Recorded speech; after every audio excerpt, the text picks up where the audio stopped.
Well, if you talk to the average teenager of today and you ask them what it is about pop culture that they like, and the first thing they'll say is the beat.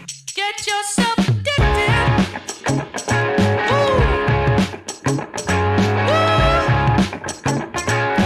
Woo. Get yourself addicted.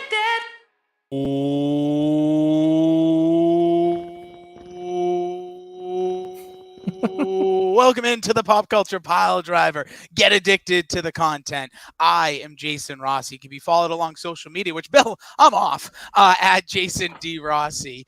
And you can also follow this here show over on the Twitter machine at Pop Culture PD. And you can also follow my sex god loving pink shirt wearing pecs be popping Billy Biceps himself, my tag team partner in the podcast fair when the podcast fair is popping. He is at Billy.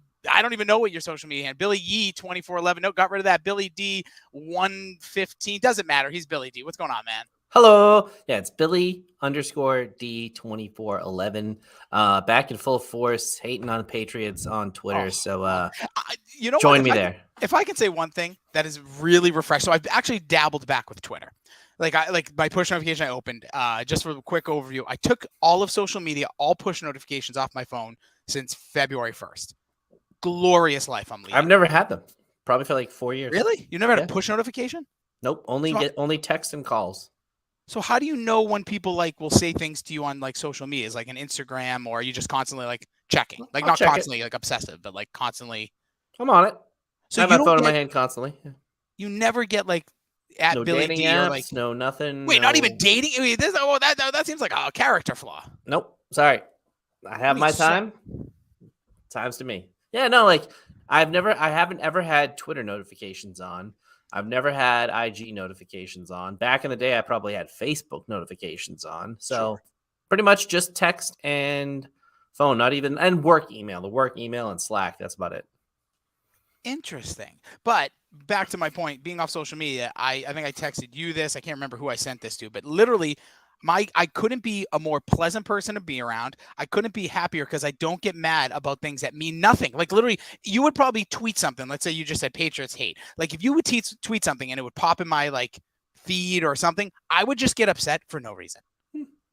That was a big flaw, and this is like old elder statesmen and the social media with the kids these days. Like TikTok don't even have it, but like I can only imagine. But I noticed I would just get upset about things. I'm like, let me try this. Instagram haven't even touched. I'm so scared to open Instagram again. Detox, man. Got to do it every once in a while. Feels better. Anywho, but today, Bill, we are going to be talking about the 6th installment of the movie franchise Scream, which I know there was a lot of debate about retitling this film franchise for this requel. What do they call this? Yeah, not a prequel. It's like the requel, like series, whatever it is. We'll talk about that. Oh, I like that. Hold that one. They might have used that in the movie. Forget. I don't think they used that one yet. That will definitely be used in the further installment, but definitely hold that one. Tweet it now. Put a copyright emoji on it. But let's bring in one of our horror fan enthusiast, Scream expert. As you know here, it is Benny Corfor. Benny Z, how we doing, my friend? I'm doing fantastic. How are you guys doing? It's been a bit since I think the last time we did a podcast, I think you were here, so it doesn't. It's been a while. It's been that long. Yeah, I'm doing great. I was super stoked for the movie. I did a big Scream marathon on the last Saturday before on the Sabbath. Yeah. Shabbat shalom to all of our friends out there. He was like Friday 5:00. Let's just scream it all night. The day our Lord. Yes, I think it took like 10 hours or so to get through it. It was one of those I'm like way too hungover to do anything Saturdays, so I'm just going to sit on my couch and watch every Scream, which it was awesome. So I had a lot of fun, and then went to see the movie on Friday afternoon. The day of the release, but super stoked to talk about it. A lot of thoughts, a lot of feelings, a lot of opinions. Yeah, I think that's so for me. And again, this could be a little bit of what I was talking about before, being off social media. I didn't notice ads on the television that I watch. So I watch like realistically when it comes to like actual live TV that has commercials. Like obviously I'm watching Last of Us. I feel like it's a lot of big popular show people are watching, but no commercials there. I'm watching, obviously I watch every wrestling program, but I didn't see a lot of Scream advertising during that time. So this movie to me, I'm a YouTube watcher, but I got premium. Brag. I pay the like $4. Which I think that is the must. If you are a YouTube watcher and you're watching this on YouTube, pony up for the premium. Like, what are you doing? It's fantastic. It's the best thing you can do. I can That Bill, and I think that's. Spotify. Oh, see, maybe I'll get on Spotify one of these days. But I think the premium YouTube is as the best ROI that I use in anything. My car, my any services I have, literally, because you just watch it and there's never a commercial. Especially you get probably all with the children content. too. Nice. Yeah, well, with my kid, like what return on investment am I spending on my kid? No, but like when you show him like whatever the hell video on YouTube, there's no ad, and then there's no ad like being "Daddy, get me this too." Yes, 100%. Sorry, I didn't know what you meant there. No, absolutely. It's usually at my in-laws because we try to keep a limit on the videos. We watch a lot of Daniel Tiger's Neighborhood on the A word. I won't say it because people's A words will be going off right now. AOL blast. Yes, and a lot of that AOL blast bullshit going on here. But when it came to the movie, so I saw it on Saturday night. Now, Bill, you also saw it on day of release. So I went into this. I actually didn't hear anything, and I said this to my wife on the ride to the movies, saying, this movie's probably going to suck because I've heard nothing. That's what I felt going in. So my opinion that we'll get into in just a moment is going into this movie thinking it's going to be terrible. So that's what I went into. So we heard Ben's kind of going into it, all hyped up, did the marathon. I went into it being like, is anybody talking about this movie? And this movie kind of came out of nowhere to me. Billy, going into the film, what was your thoughts? So it was a quick turnaround, right? It felt like this movie came out of left field. And I had not seen the Scream since last year when we did our Scream rewatch, besides Scream 1, which was one of my all-time favorite movies just in general. Definitely my favorite horror movie. So I went into this with high expectations because I watched them all basically within a month for the first time, 2 through 4. Then we saw 5 right after that. I thought 5 was fantastic. So I went in with high hopes, and I left the theater being like, that was pretty fucking good. Okay, Billy, there you go. I guess we got Billy's opinion there on how he left the movie. So I'm going to tell you what when the movie ended, I was waiting for a scene because the lights didn't go up. Did the lights go up in your theater once they saw like the ghost face again when they cleaned the knife? Yeah. So my theater did not. So I said, something's coming. And I'm like, here comes Sydney. I do remember the last thing I heard was like, there's something with Sydney. And I'm like, oh, totally forgot about literally till this moment. And we saw like a later showing, like 9:30. So I'm like, here it comes. Me and my wife are sitting there. Everyone's getting up and leaving. And they got to that awkward point where there was only like, it was a smaller theater. And I'm like, there's only like 6 other people here. Maybe there was 40 in it. And so I pull up the old phone. I'm like, is there a scene? And then there was the Mindy. It was like a quick Mindy thing. I don't know if did you guys see this? No. Yeah, I walked out immediately. Sorry, spoilers ahead. I forgot we should have said that. Mindy, somehow we'll talk about people being alive in a minute. She's the female twin, right? Correct. Yeah. And she just basically said, not every movie needs to have a mid-credit scene. Oh, I like and that. it got a laugh out of people, but then I was like, there's gonna be more. And then the lights came up. I was like, you kept the lights off for that? But anyway, I was hoping they were gonna almost make like a pun at the Avengers, like Sydney will return and Scream or something. Yeah. I was kind of expecting something. But anyways, so when the movie was over, here's my quick like at the end of it. So Billy, you thought it was pretty good or whatever you just said. For me, I thought it made the last one seem better, and I really like this movie. This movie was intense. This movie made me go, there is no more, like there is rules, but this movie there was barely any jump scares that didn't have Ghostface. So I was like, we were full blown go for whatever. This movie was probably about an hour and 40 something minutes. 2:02. Yeah. Was it actually 2:02 or was that the movie time? That was the movie time. So like the run time was probably the actual start to finish of the actual movie was probably just under like 145, 150. Yeah. Okay. In terms of pure like runtime, it's the longest outside of Scream 2 by a couple minutes. No way.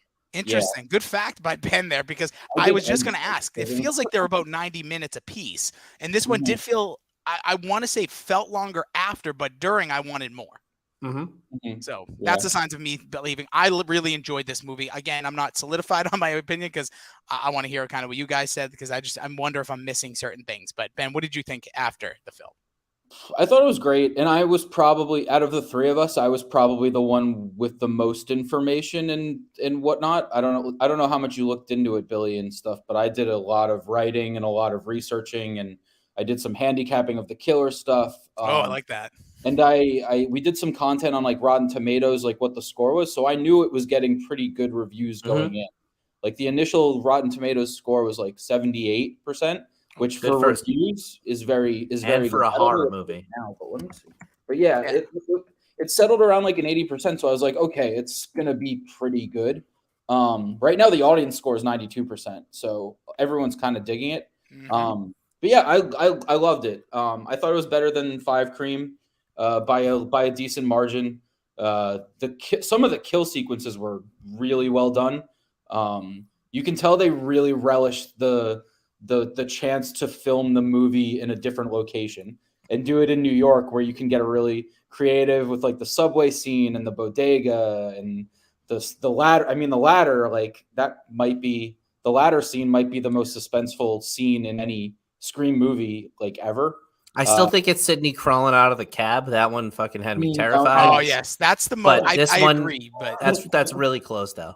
this No, movie, this movie kind of felt a little ad libs on Scream 2 in moments, like what you just said, Bill. Because I said this is like the same scene. It Well, in the tense department.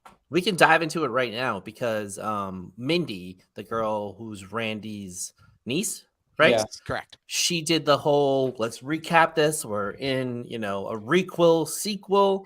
And when you think about it, the movie played out like Scream 2, and they kind of winked at it. But, once you get to the killers, it's the same thing. They're revenging the killer from the first movie. So I really liked how meta the movie was without having to be meta. Like they hit on it for like, what was that scene? Maybe like 4 minutes on the benches. And it's like the classic Scream scene. They're outside being like, you're probably it. You're probably it. It's the cute boyfriend. And it wound up being the parents or, the family, which was the same thing from 2. But I really didn't see it coming until the very end. So I didn't see the family element. I thought that I can't think of his name. My best friend's wedding, whatever that guy's, whoever the actor who played the cop. Mulroney. Thank you, Dermot. There, or whatever his name is. Yeah, I felt like I said to my wife one point. I go, it just feels like him. I don't know why. It just felt like him. The other two didn't really call it. The family element clearly didn't see that coming. I liked it too because what they did with this movie, I thought they took everything they did in Cream Pie Scream, and they basically turned it up by like 150%. Like I feel like not having Sydney actually helped this film. I thought they actually focus on the are they Carpenter sisters? Is that their last name? Yeah. I think so. So I thought they really focused on them, and I really like them now. Like I liked them in the first film or in 5, but I really like them now. Like I'm really pulling to see where this story continues to go.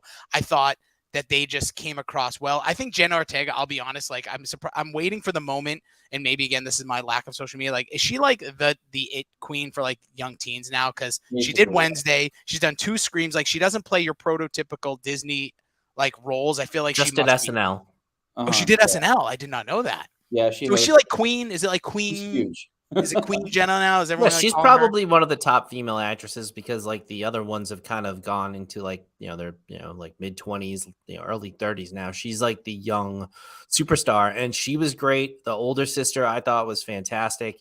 And the movie was pretty much nonstop action to the end. I think that's why it felt quick. And I would have never guessed that this was one of the longest Screams. I knew it was a 2:02 runtime, which is kind of long for a horror movie, but I was on the edge of my seat. Like you said, the kills were fantastic. And these ghost faces were vicious. Yeah, and let's just go quick plot points with this. And I want to say one thing that was I thought one thing they did, they finally made 3 count, by the way. Credit to Scream 6 for making 3 matter again. Make Scream 3 great again. Because it literally didn't matter until this film. Everything they mentioned slightly in the last one, but now this one they actually mentioned Roman. They actually mentioned like he was a solo killer. Credit to him. Like they actually made the film. The movie's trash. I'm sorry. I can't get over it. Hard watch, hard skip all the time on me. But now they made it worth it.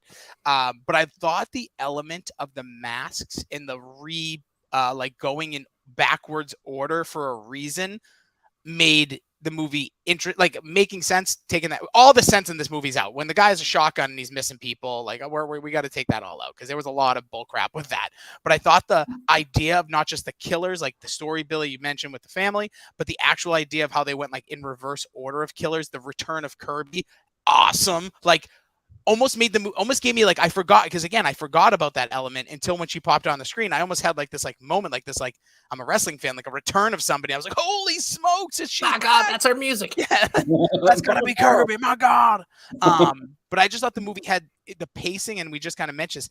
That's what made it great. And like the mask element, there was just so many little things. I thought they just did an overall better job of like not feeling the pressure to make a great movie and just make a movie where I feel like the last one, maybe there's a little pressure on them to make, again, lack of better term, scream great again in the last film. Well, the thing that I want to touch on real quick is, Scream has its things, right? There's the opening scene, there's the ending part, there's usually a recap of what's going on by a character in it, very self-aware. But that opening scene, I want to know what you guys thought, because I actually loved it. I liked that they were decoy killers that we knew from the past. I really liked the first kill. That's probably one of the most iconic things from the first movie is that they get Drew Barrymore and she's in the movie for 6 minutes.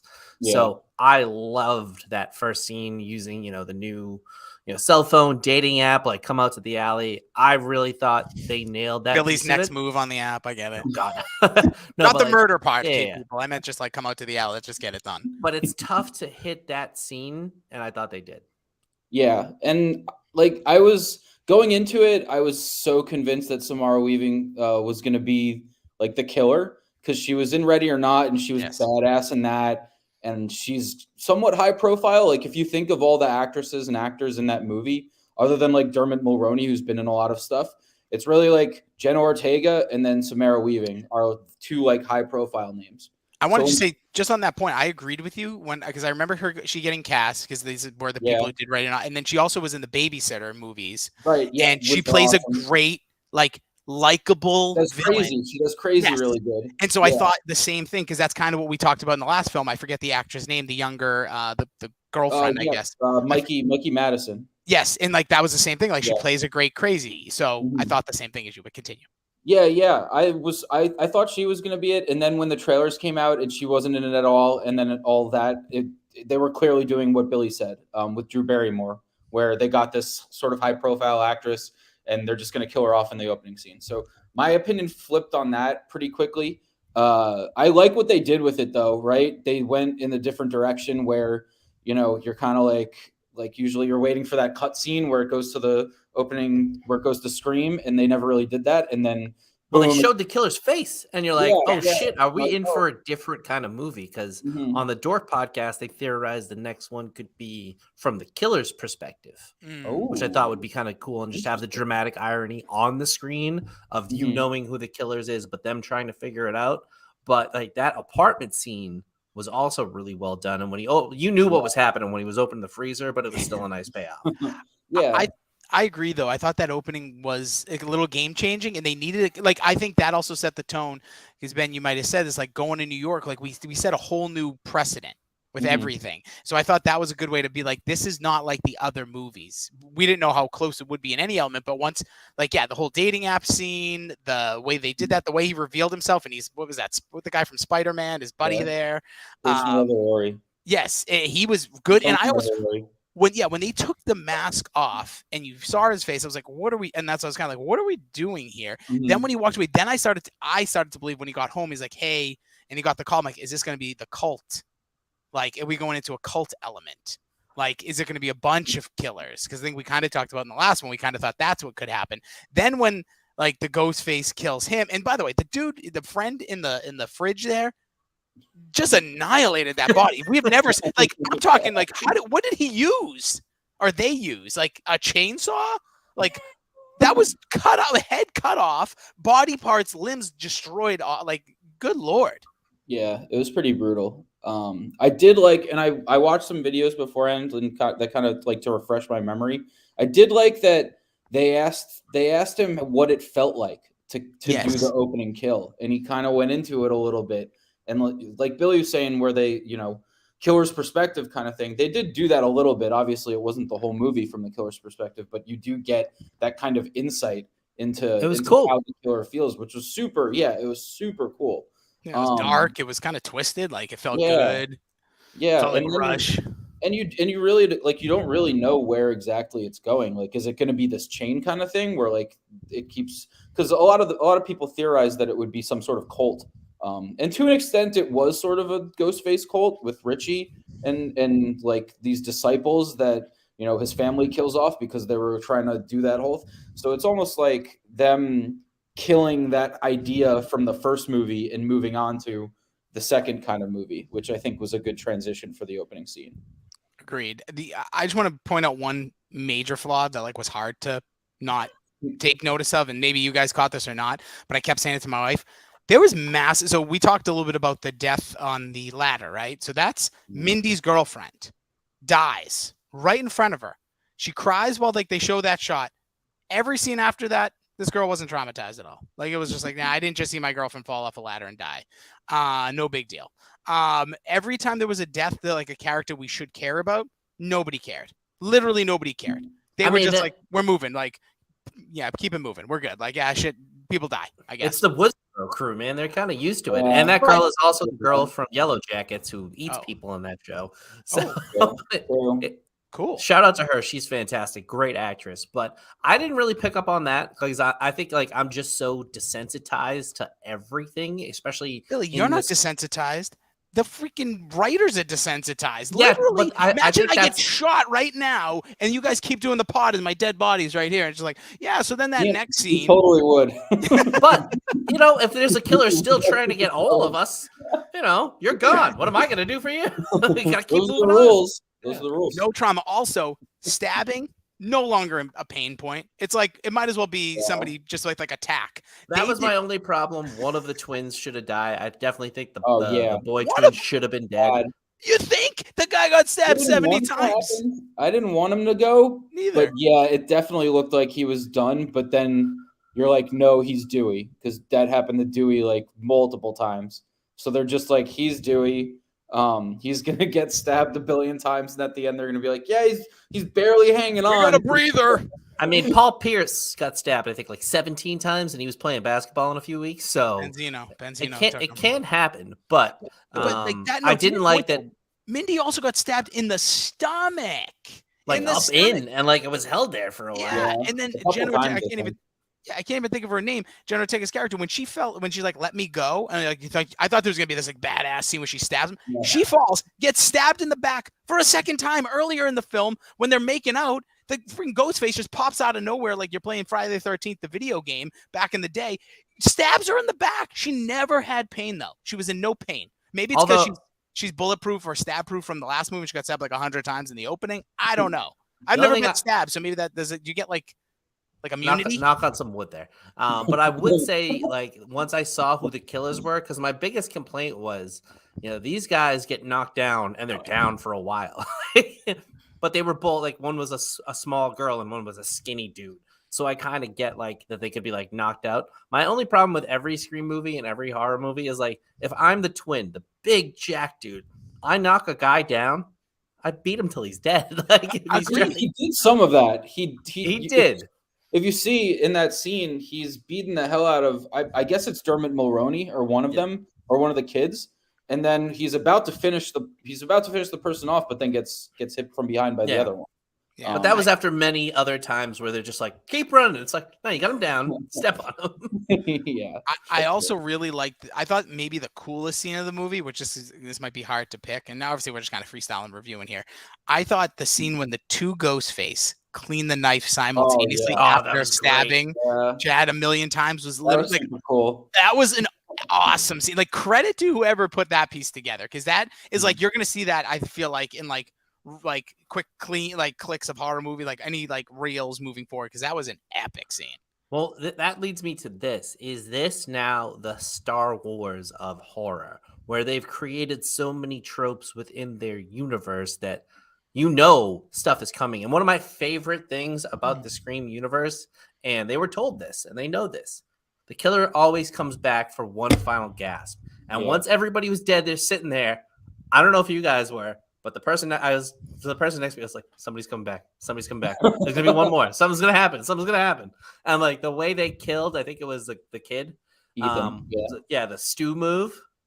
It was a Bro. little like awkwardly executed, but I loved it. He also was stabbed in the mouth through like the back of his head. And he's all right. I'm telling you, knives don't matter in this film, in this series. You got to get the guns. That was also a great scene. Seeing Ghostface with a shotgun, badass. Like that was badass. Yeah, and that also does sort of play back to, and I think this is my one big problem. Not so much problem with the movie, but it was very predictable who was behind it, or they put a lot of clues out there, right? With the whole shrine, like who's getting access to that old evidence? It's going to be a cop. So you're picking between Dermot Mulroney or Kirby for who might have it, that kind of deal. And then Quinn earlier in the movie mentions a dead brother. So instantly, me being the galaxy brain of it, thought Vince Schneider and went right back to Stu Macher and all that, and thought that they might connect it there. But then you're like, oh, dead brother. Like it's got to relate to some sort of family, right? And then boom, that's kind of where you put it together with Richie. They sort of did an okay job with the trying to kill off Quinn to sort of get you off her trail. I wasn't convinced at all when she died that she was dead. They didn't show her at all. I was like, okay, cool. And then it's really just picking between Ethan and Danny for who's the male one that's in. And that was sort of all Danny was there for. Is that my boy Josh Segura? Yes, yeah. That guy. Was praising him. He was good. He's great at everything. He just plays the classic, like a goofy, like hot guy. Dope stud. He's the man. He's in a show called Sirens that I love. He's phenomenal. I thought he was a nice mislead. And my whole thing with like the killers, I was with you, Ben, when they said police would be able to get this. But I'm so locked in on just enjoying the movie usually with the stream that I'm not like I probably am thinking about it, but it's more just like in passing. Like the Scream is one of the only movies where I watch it and I'll be like, I think it's this guy. Like I don't talk during movies, but I was gonna be like, oh, you see that? Like I love. It's like watching a sporting event to me. It's a ride. It's a ride, and I will say I agree with. One of the things you said was like when you started with the Kirby, I actually thought that was a pretty good throw. Like when the cop was like, Kirby doesn't work at the Force anymore. She's known like, she's hasn't been the same since. I was kind of like, huh. And they mentioned bullshit. No, see, well, maybe it's because I was part of the ride. I'm like, that's a pretty good, because it's like ever since Ghostface returned last year, she's lost it, because that would make sense to that was the first time there was any psychological damage to a character. No, because in like one of the early scenes, he says run a background check on her.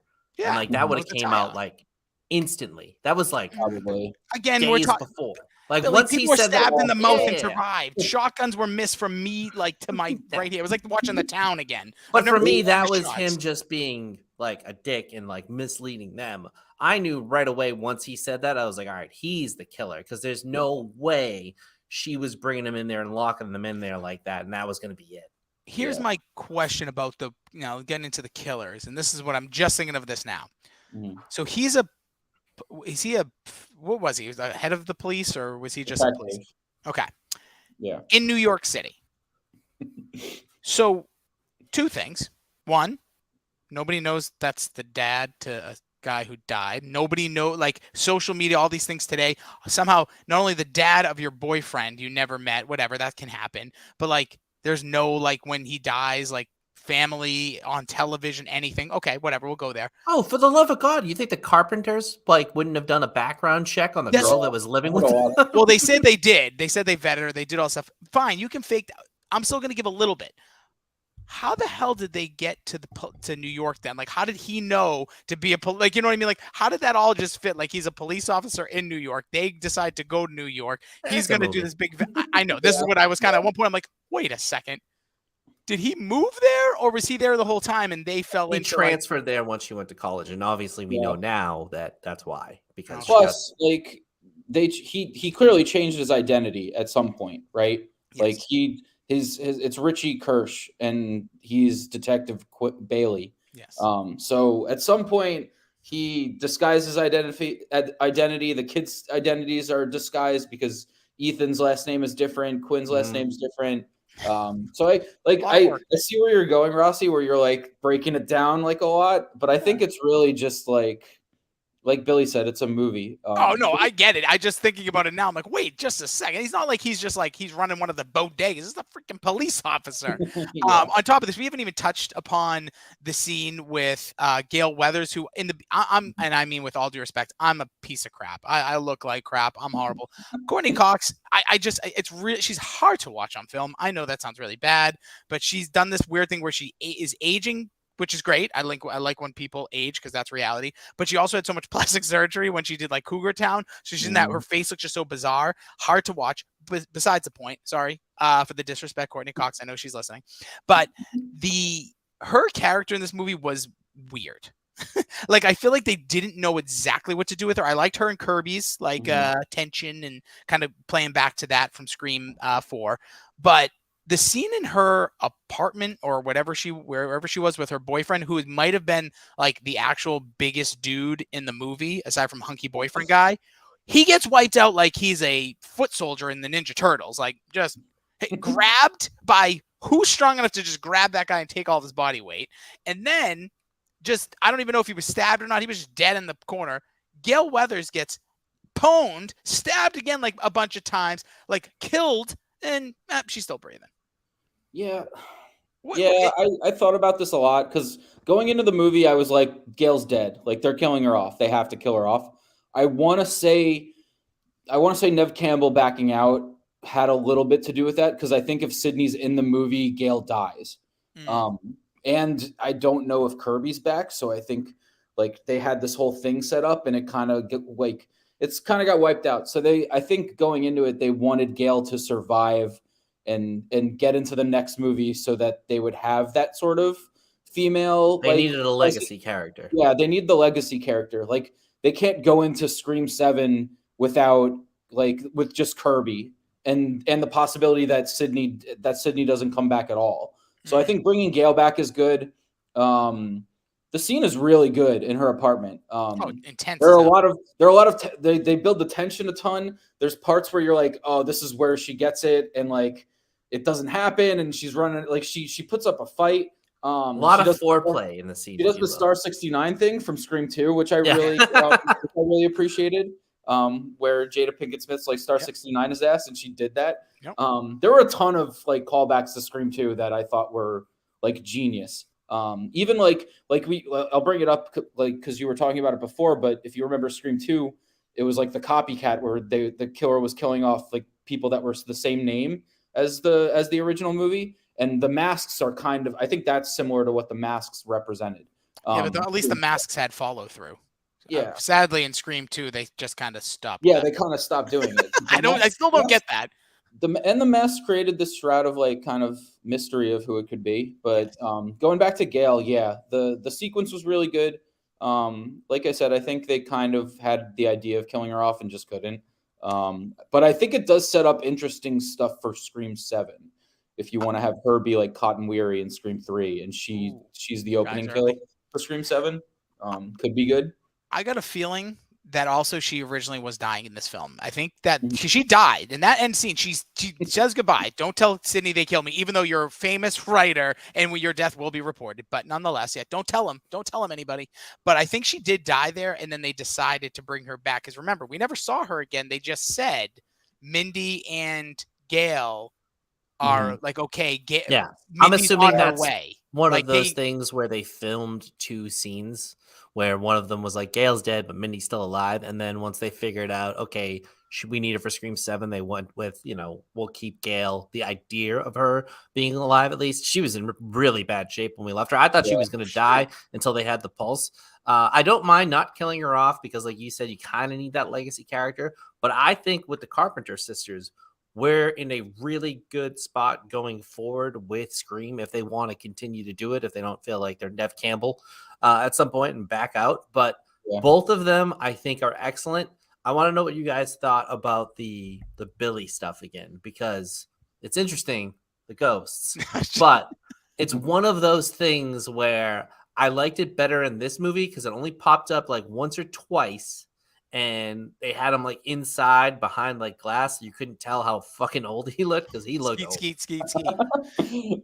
But Yeah. I kind of liked, like, you knew she was gonna like Oh. stab, like once she like had him, and he's like, no, don't do it, and then she kills him again. I was like, that's In the eye. fantastic. Yeah. Yeah. I like just the little bit that they had in this one. I thought the other one was one of my drawbacks of Scream 5. They did a little bit too much with that. Yeah. I'll shock you. I thought there wasn't enough because I have a feeling that not only tonight's going to be a good night, but that clearly we're setting up a major heel turn for Sarah. No. Like, yeah, absolutely. I think she's gonna. I think her goal is to kill Nev. I think that's it's to kill Sydney. I have this. My gut feeling is the future of this film franchise is she turns heel to live out like what her father wanted to be, or because she can't. This story can't be just she's a good guy that is a killer. Like doesn't make sense. I think what will happen, Darth Vader, dude. She's gonna turn. She's going dark side. It's happening. If that happens, Spoiler. my theory will be she will kill somebody preemptively, thinking it was the killer, and turns out not to be. I don't see her becoming Ghostface though. Yeah, she's Ghostface. I think they had a chance to like sort of nod to that, and they went in the other direction. But she's fighting. She's fighting her. She's fighting her heritage. She's fighting her bloodline. She is going to kill Nev Campbell. End of the movie. Everyone goes home sad. I don't know about that. At this point, like I know like the idea is to do like another trilogy and sort of end it and tie a knot on it at some point. The popularity is like through the roof. This Scream 6 is doing really well. If the studio keeps wanting to do stuff, I wouldn't be surprised if they went and did like a Scream 8 or a Scream kind of like a post 7. Do we get to Scream 10 and they go to space? We can only hope. There needs to be like just one of those stupid movies that they just pull off because they can. But I have thoughts on the Billy Loomis stuff. I don't agree with. I'm not with either of you on that. I didn't really like it at all in this movie. I understood it in Scream 5 because you have to kind of set up that whole like her whole deal with, you know, she's the daughter of a serial killer, that kind of thing. Like, you know, she's kind of got these thoughts, like you got to set it up. I would have liked it a lot better, and I think it would have like played better to like her character maybe turning heel, like you're saying, Rossi, like if she talked to herself, or if it wasn't, or if we didn't get that goofy like view of Skeet Ulrich and it was just a voiceover. I would have preferred that. Yeah. Really Kill well. them all. You're a killer, sweetheart. I think if we didn't have his stupid, not stupid, that's a bad way to put it. If we didn't have his like goofy face and like them kind of just, because why is he? He doesn't have to be. He doesn't need to be in the movie. No, like do his voice, like do a voiceover. I think. I thought that shooting his mask, his like silhouette thing, whatever it was, mannequin. Just the voice would have been perfect. I did like that he wasn't like a full person in the thing either. Yeah. So I thought like they probably got to a happy medium, but I'm with you. Just the voice. You didn't even really need him at all because you kind of already set it up. But again, that's right. That's what I I needed Skeet. All right. I love Skeet Ulrich. He could be in every movie. You know what? Two things really quickly on that. One, thank you. I want to say thank you to whoever brought up about the parents, because remember her mother was like across country in the last film. I'm like, where is her mother in this one? They're like, yeah, the mother like disowned them, which is messed up. Right. Bad mother, very bad mother. But beside the point, tied knot on that. And then also with this, they finally hit the Stu stuff. Like I thought that was really well done with Kirby. Like, I heard that he was still alive, and it's like, no, that was just a rumor on the internet or something. And then they tied off the death. I thought that was nice too. So Mindy has that scene with Kirby where she's kind of like, if you believe that. Oh yes, that's how she ends out. Yeah, right. I'm gonna still leave out hope that they might go in that direction.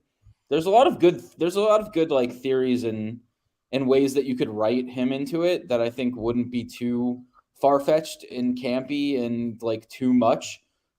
Plus, like I know Matthew Lillard isn't like, he's not in his 20s anymore, and he's not going to be able to. I'm guessing he won't be able to put together that enthusiasm as a killer again. But I don't know. He does a really good job. He does a great job as Shaggy. To this day, he's still Shaggy in the cartoons. If you ever go on HBO, I watch a lot of Scooby-Doo these days. Not educational for kids, but we watch it. He does a good voice.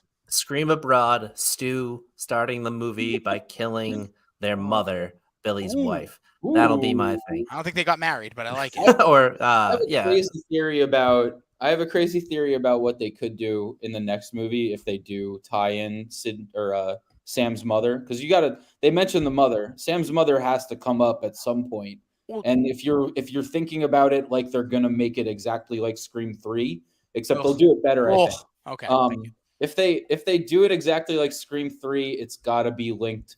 It's gotta be a character that's linked to Sam, right? In some way, Sam and Tara. Got a brother. They got to Like have a a brother. relative, some long lost thing. I have a far fetched theory. We can go into it. Just hit it. Just hit it. You don't tease us. You give it to us, Big Ben. So Billy and Sydney have sex in Scream 1. Yes, they did. My far fetched theory is that Sydney is Sam's mother.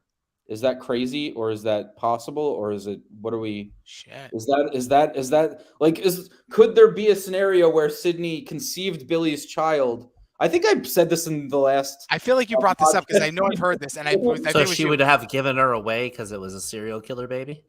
Potentially, yeah. Like it was a. Dude, it was, this makes she so didn't much wanna sense for have my the kid. theory. Then She she didn't want goes to have out. the kid, so then she gives up Sam for adoption. Sam's mother, like this would explain a lot why Sam's mother never really liked her, right?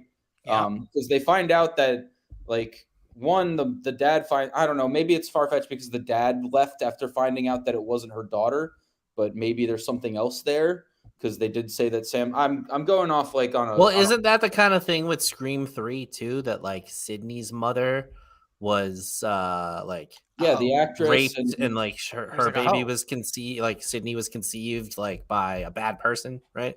That's true. I mean, if they can sort of connect it and make it work, that kind of makes sense for what they would do with Scream 3. But then I It guess would be are you terrible. lining it up for Sydney to be the killer or something? Like, No, Well, I it's gonna mean- be Sam. Sam then avenges. Like you. I gave like me that up. better than Sam being the killer. Sam, I'm telling you both right now, Sam is turning into, whether it's actually shown on film or not, she's going to be a serial killer. That is Okay. what she's trying to fight it. The reason we're seeing Skeet Ulrich, the reason you both hated is that he's trying to show her this is who you really are. yeah. That's Yeah. it. Like I don't know how this is being played So- out right in front of us. If that happens, are they lining it up where Tara takes over as being the main character, and Probably. Jenna Ortega kind of takes over the franchise?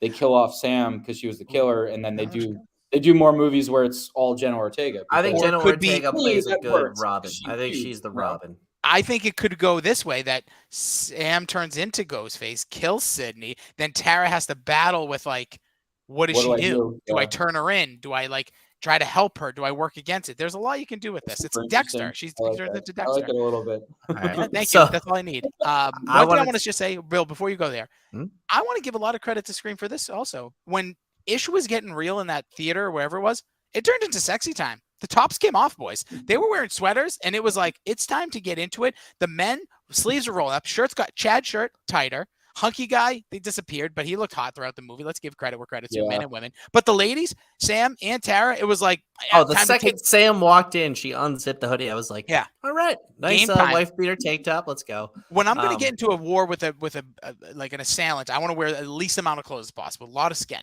Let me see as much skin as possible. And in the house party, Chad doesn't have a shirt on. Nope. The whole time. It was a very Oh. sexy Scream It was. overall. And I want to say one thing. I actually feel, maybe I'm wrong. Maybe I'm biased. I said this to my wife as well as soon as we left the theater. That guy, Frank, don't think he was a bad guy. Don't think he did anything actually wrong. Hear me Which out. guy? Which guy was Frank? Frank was the guy The who one got that beat tried up to- and tased in the nuts because Jenna Ortega's character, yes, Mm. drunk. No, she Yes, was drunk. not sleep rapey. No. No, Yeah, I didn't yeah, see. that's Maybe I'm cool. wrong, Yeah, and I'm. that's not cool. Hold on, hear me out. Hear me out. I don't know. like You're all- you're Just let me bashing finish. Courtney Cox. You're She encouraging. looks rough. She looks rough. But here's what I'm saying. The guy, they were having a friendly conversation. She didn't appear to be inebriated right away. They go over. He's like, I have whatever. It was like whatever schnapps up in my room or whatever. Fireball. Which Fireball. Well, there's immediate a red flag. Red flag. Okay, agreed. But then she's like, yeah, sure, F it. I'll go up there. And then all of a sudden, if you notice, then she got like somehow when she walked away, it's like the movie didn't realize we have to make her seem more drunk. Only on the stairs did she seem all stumbly, like, ugh. And then Chad comes over, he's like, yo, bro, she's good down here. And the guy's just like, hey, listen. And she's like, I'm good. Like, don't do this. And he's like, okay, Oh, cool. Well, then, he starts pulled her. pulling her. Yes, but then I swear, like the filmers were like, "Oh, we got to make this guy seem worse," and then he gets tased in the balls and like beat up. I don't know. I feel like he got a bad rap. No, so screw No. that. Like screw that guy. All right. They handled that scene poorly, though. Like you said, I don't think like they set up Jenna Ortega to be really drunk. She didn't really seem that drunk. Then she did. Then she like wanted to do something stupid, but it didn't seem in her character No. to do that. And plus, we find out that Chad and Tara have like this thing. So like if Chad and Tara have this thing and it's before this scene, it makes no sense for Tara to want to do that because she's been like they clearly have feelings for each other. And this wasn't something that happened after that incident. Yeah, So, the only way this works is if she sees Chad flirting with another girl, but Chad is Yes, actually just yeah. trying to, was- wingman his buddy. The Right. thing that I want to tackle really quickly is the killers in Scream, right? It's usually in pairs, 3 threw it off the curve. And I think Scream suffers from a little bit of Orson Welles-ness where I don't think you could have Right. come up with a better scenario than the first Scream movie, how they did the killers, how they set it up, and the reveal. So I think you're always working towards that. And I don't know if it will ever be topped. I liked this last set of killers. I thought it was fun. I thought it worked. But I don't know if you can come up with a scenario that's better than the final scene of the first Scream. Yeah. And I'm okay with that. Like, if you hit a home run your first time up, it's going to be tough to top that. Yeah, I agree with that. Nothing will really top that last scene in Scream 1. But like, I don't know. Do you want anything to top that? Like, is that No. sort of? I what kind of said see what about? you're saying there. Like, you No. don't want your favorite player to ever somebody to come along and be better than Yeah. him. Yeah. But I wouldn't necessarily mind it at this point because I feel like we're like this Scream franchise, especially now going into the next movie, is completely removed in my mind from that set of movies in the standpoint of like, I'm not necessarily comparing it to the first Scream 100%. Like, I feel that we're in a different universe in a sense. Yeah, it's all a continuation at this point. I feel Yeah. like you compare them and like they're like you compare them to all the other movies, but it kind of just stacks up on itself, and you sort of let it like Like, that I'm nothing- comparing the tentpole moments of Scream movies, but like one is just like in a glass case, like that's a perfect horror movie. And there are certain elements of Screams along the way that I think hit that. Like, there was some perfect horror movie moments in this, but like that last scene, I think they can get better killers and a better reveal. I think that's just the only thing that they're always dealing with is like the weight of the first Scream. Well, so think of it this way. The first Scream is making fun of horror movies in general, right? Mhm. And it's sort of playing off of this, like, there are rules, all of that. And every other Scream after that is basically making fun of the original. And making fun of it all just goes back and like starts cliches. making fun of the one previously, sort of. So you kind of see it like as a chain. And I think that's what separates the first one from everyone else, and then it's kind of stacking on the other ones from there. Yeah, I think if I'm going to give any critiques in this franchise, I would give the last one more critiques than this one because I think that one, like I said earlier, I think it tried really hard to be as close to the first one without trying to be the first one. Where this one, I honestly just feel like they're like, we're just going to like take a deep breath. Let's just make a kick-ass movie. Because honestly, that's the thing we have to get back to with this too, is just that this movie, like the killer, the jump scare, like half the time, like they're in the street, the killer would just be there. It's like, well, there he is. Then they went into the bodega. That was one of or multiple killers in that scene. Like they were there. It wasn't just like, oh, also the one random scene when Sam's on the phone and then there's a guy walking down the street with a hoodie on. And then he looks at her while he's on the phone. That guy actually scared me more than the killer. That guy was terrifying. That guy looked, I was like, this guy is tough. Like, I was like, is that going to end up being the killer? A part of me is like, is that how they're going to do this?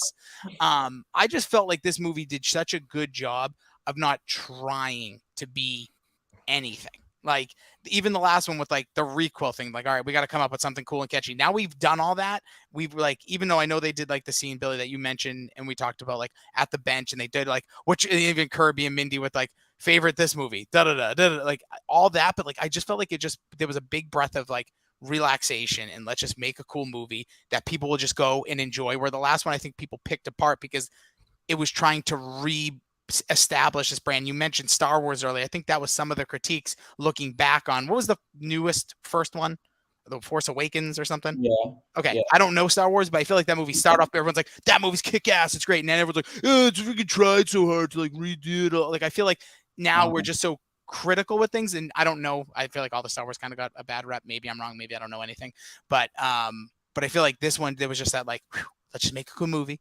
People are going to go and enjoy themselves. They're not going to overthink it. Like all the things we picked apart here, we didn't care as much. I didn't care that people got stabbed 100 times and lived. Where I think in the last one, if they did, I'd be like, this is stupid. Like this is so dumb. Like literally, I feel like Dewey had less pain put on him and died than 8 characters in this movie who lived. Yeah. This one definitely was more brutal. Yeah. And I do like that you go into it and you're kind of like, all right, like, are they gonna like do something different? And they mentioned that whole different thing in the trailers where they're like, oh, this Ghostface is something different, and like it's not at all. It's literally just the same It was thing. 3 people. It's like pound for pound Scream 2, and they just followed that formula and they built on all the kills and they did it in in New York City, and I think it just ended up turning out really, really great. All the kill sequences were good. And like we've been talking about, I feel like the killer reveal was a little bit predictable. It wasn't anything crazy, but it still landed to an extent, and it still worked. And even that last scene, the Act 3, Act 3 was crazy, right? Yes. I need to go back and watch it, but Act 3 was nuts. Sam and Tara back to back, ready to fight them off. Like there's the scene where she lets her go. That I think was genius. And like just super metaphorical. And you get that little smirk from Jenna Ortega before she falls down, which a lot of people were like, "Oh, is she the killer?" Like in the trailers, and then they're like, "No, Sam's just gonna let her go, and she's gonna go kill one of the killers," which was super dope. So yeah, I think they really just set out to make it like build, and then the end sequence was just kind of insanity and sort of a bloodbath, which they talk so much about Act 3 being a main cast bloodbath. In Scream 4 they said that, and then they referenced that in Scream 1 with the party, and Scream 5 with the party. But yeah, it was just a super bloodbath at the end, which I think just tied the knot on it.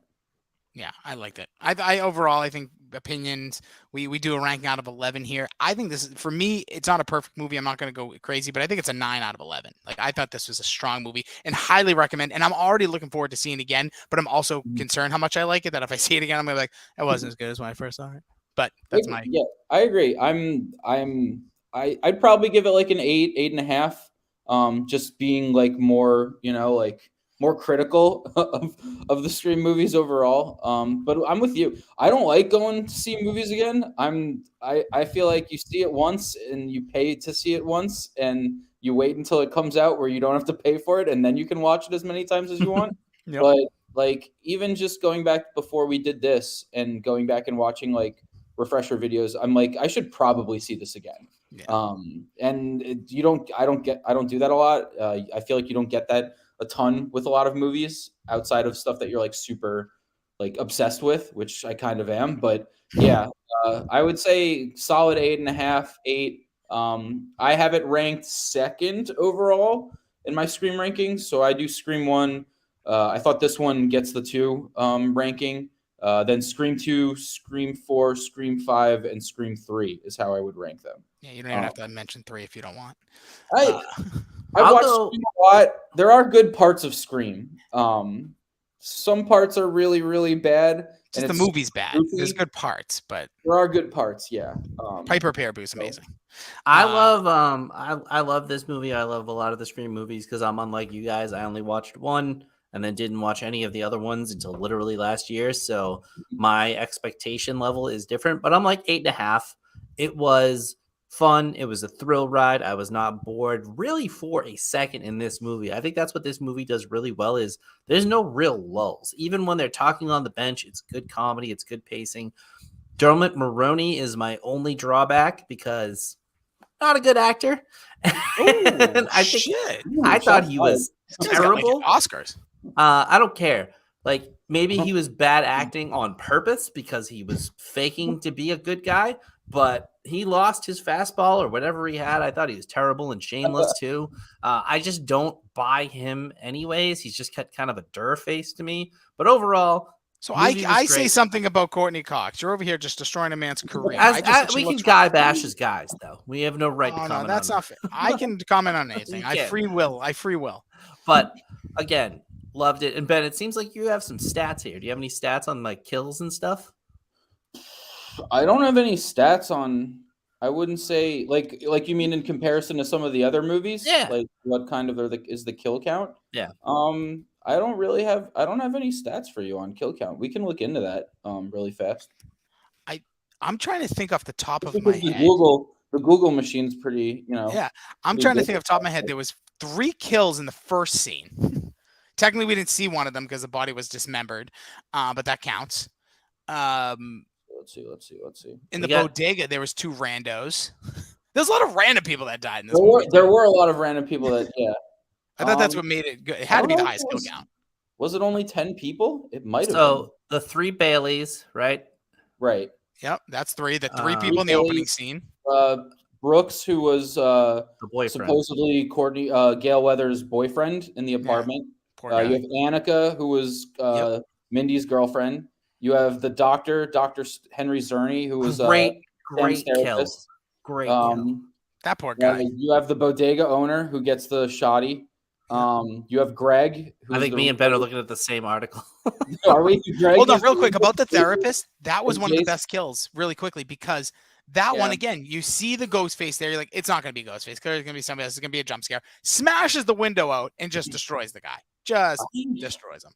I like the quick kill. And I think they did it quick. I think they had set out to kill him because then it links to the whole Sam's therapist died, like Yes. kind of She's guilty. She's involved, guilty. like that kind of thing. I like The internet's going to turn her into the villain again. I'm going to let you all know this is what happens in the real world. People become the villain because we treat them that way. Sam Yeah. will be a killer.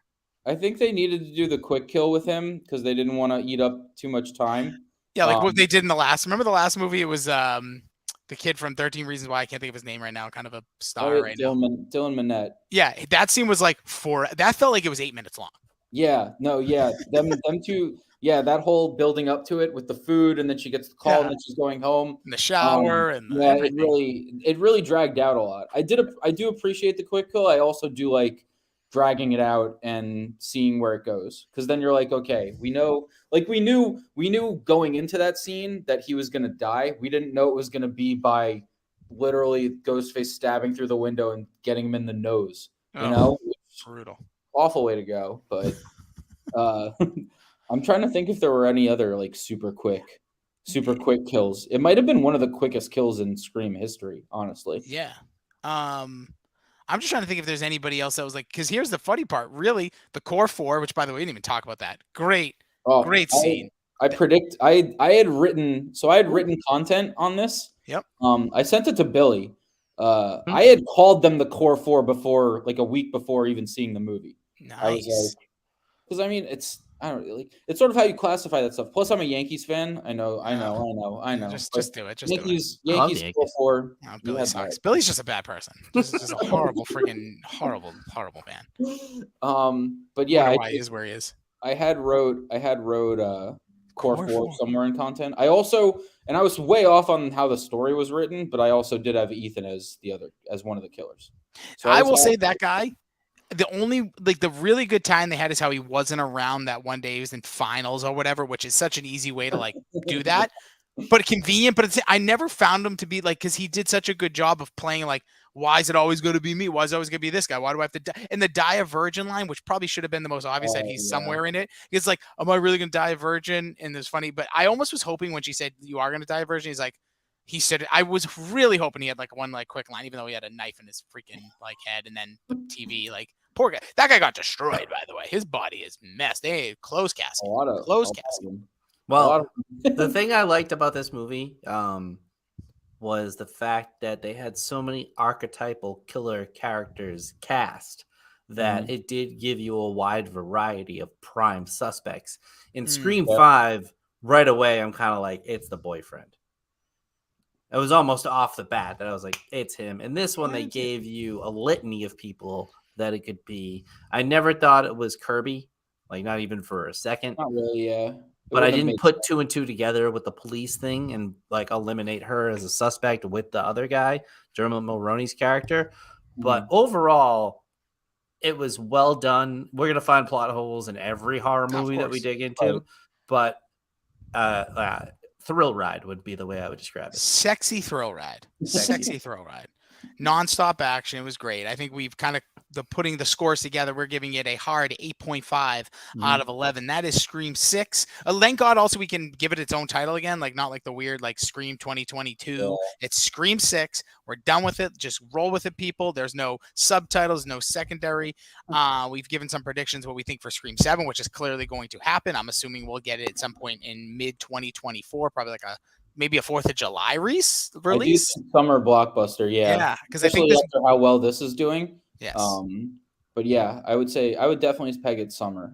Summer or like a Memorial Day weekend. And I do think they're going to go back to Hollywood. They're going to go back to LA for this one. Oh God, don't do it. Don't do it, Ben. Stop. They're going to do it. It's going to be 4th of July. Give me a classic summer camp horror movie. Ooh. I would love that. I could see. I don't know who's going to camp at their ages. Not but summer camp, but like you go away for a vacation.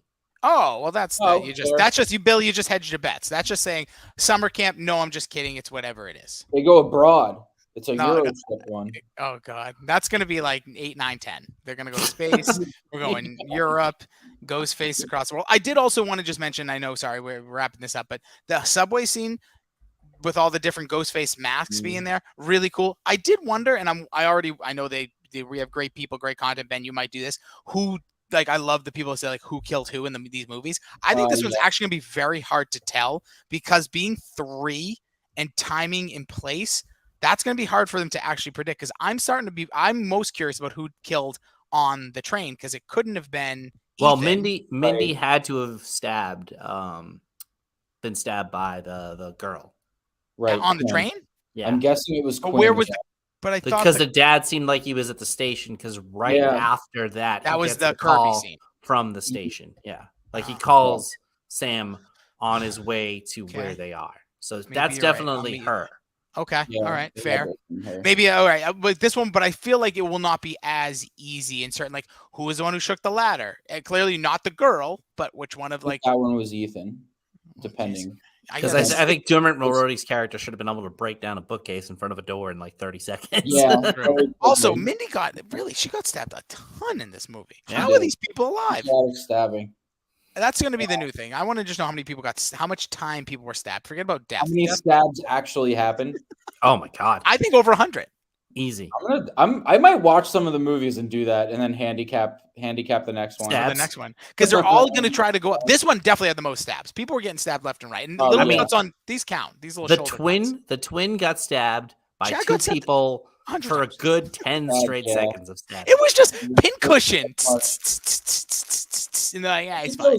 I think though they use that tactic to like make it more brutal because in the first 3 movies, like everyone gets stabbed, but it's not like how much more brutal can you make stabbing seem? You need to make it more quicker and make it happen just over and over and over again. And it doesn't hurt. That's how you do it. It just doesn't hurt anymore. Yeah. The stabs to the face are always the ones that get me. And then the ones that are even worse are when they don't stab the face like this. They just slash at the face. Those are crazy. Okay. That's just like anybody who stabs somebody is crazy, but like to slash the face. Jesus. Of all the things that happen in this movie, what would you rather? Would you rather be the guy who gets diced up in the fridge? I think his name was Greg or something. Would you rather be stabbed in the stomach and pulled down like the girlfriend? Or would you rather be tased in the balls? What tased in the balls? I think everybody would take tased in the balls. Yeah, you survived that. Bro. I don't know. I don't think they're the same. I don't think they'll be the same. You can get tased. That stuff can do stuff to your system. I'll take the chopping. I'll take the chopping. It can give you superpowers. I survived the chopping? Nope, we're dead. You're dead. Oh, I'm dead. The first 2, you're dead. The third one, not dead. The third one, you don't know for sure. That you don't know for sure. We never saw that guy Frank again. Remember this. We never saw Frank again. Well, then Sam's on trial. Yeah, she might be. I don't know, dude. I already told you she is a killer. She's killed a lot, by the way, in these movies. She's killed 2 people at the end of these movies viciously. Well, Tara technically ended off Richie, but yeah, she's a killer. That's what's gonna happen. But yeah, I don't know if I want the tasing of the balls. I feel like that guy's in permanent damage. He could be just in an institute right now, drooling. So just We haven't missed a step. That was a classic way to end. there you go. Well, listen, Ben, where can people find your content and you? So if you want to see some of the stream content, I know most of it was like pre-movie stuff. But we do have a lot of cool stuff up on DraftKings Nation. You can go there. Sports betting content, fantasy content. Billy also helps out a little bit there with video stuff. We also hired a culture editor recently, Mirjani Rawls, who's doing a lot of great content, movie reviews. He's doing a bunch of cool stuff. So we have a lot more stuff on the site now. So yeah, go over there, check it out. Again, fantasy, sports betting, and a lot of culture stuff. We do a little bit of everything over there. It is legal in Massachusetts now. People can do it on their apps, even though my account is locked and I need to talk to a tech, but that's a story for another time. I'm also on Twitter, Ben Zweiman. That's ZWEIMAN DKN. And yeah, I don't even tweet about sports. I mostly tweet about pop culture. Billy will know, but yeah, that's where you can find me, and that's where you can find the website. Love it. Thank you very much, Bill. Anything you want to tell people about yourself in your horrible social media tweets? No, not really. I would say watch Yellow Jackets. That was really good. You should be watching The Last of Us. That was excellent as well. And then check out the Mac and Goo. I think you should leave bracket. I helped create that. And then buy the merch at that'sachunky.com. And I've heard it both ways. We'll be doing an episode Thursday night. Quickly, where are you in? I've heard it both ways. What season? We are at the end of season 5, so 6, 7, and 8, and the movies left. Nice. And now, question for you for the character. I think you should leave bracket. Forget about like people picking all that stuff. Who do you think is the best character? So it was between Bozo dubbed over for me, the Tim one there, just because he's he's hilarious to the end there. And then the character that might be the same person, I'm going to do a video on this soon, is Ghost House Tim. Yes. Just because that opening scene when he's just like, jizz. So you think those 2 characters are the same? Because I've seen this theory out there. I think they could be. I'm going to do a breakdown. They also have the same haircut. They also have the same don't. poof. They don't. Oh, see, I thought they did. I thought he had the little poof. Similar, and like the dress is very different. So I'm going to do a video soon breaking down the differences and possibility of similarities. But they both like the same potty mouth humor, which let's be honest, who doesn't? My son sure does. Yeah. So those would be my 2. Obviously, there's Ruben Rabasa, the car focus group guy. And then I do love all of the Patty Harrison characters. I think new printer Patty. Yes, please. Is You know it's my girl. You know it's my You girl. mentioned Sam Richardson. Oh, yeah, he's in there. Sam Richardson hosting anything in, I think. Oh, baby. Yeah, Baby the Year version. Baby of the Year is a classic, and then the little Buff Boys is probably one of my favorite. He just hosts child pageants. That's what he does. Yes, he does. Yes.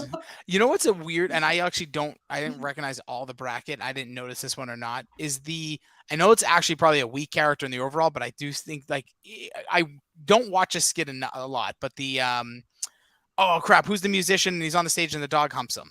Herbie Hancock. No. Yeah. So there's something about that specific character, how ridiculous he is.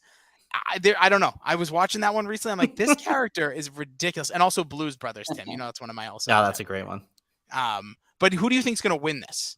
I don't know. It's kind of gone all over the place. The favorites are. No, he's holding strong. I think it'll be a Tim character. People seem to vote for the Tim characters no matter what. The only one I see sneaking by there is Ruben Rabasa, but I do love the Game Night Howie, Tim Heidecker's character too. He's sneaky. I forget about that one too. Hit the IC all night long. All right, we're going to get out of here. Thank you guys so much for listening. Again, follow along with Ben, Billy, their tweets. They're just, Billy, again, just if you want to just be trolled by someone who needs high amounts of medication and therapy, please check out at Billy, whatever it was, _ these nuts 24/7, all in your mouth. But appreciate you guys listening. It's been an absolute pleasure. Hopefully we'll be back soon and do it again. We're not going to make any promises, but listen, have yourself a wonderful day. And Billy, any final words for our fine folks? Slap it on the biscuit. Still remembers. Good.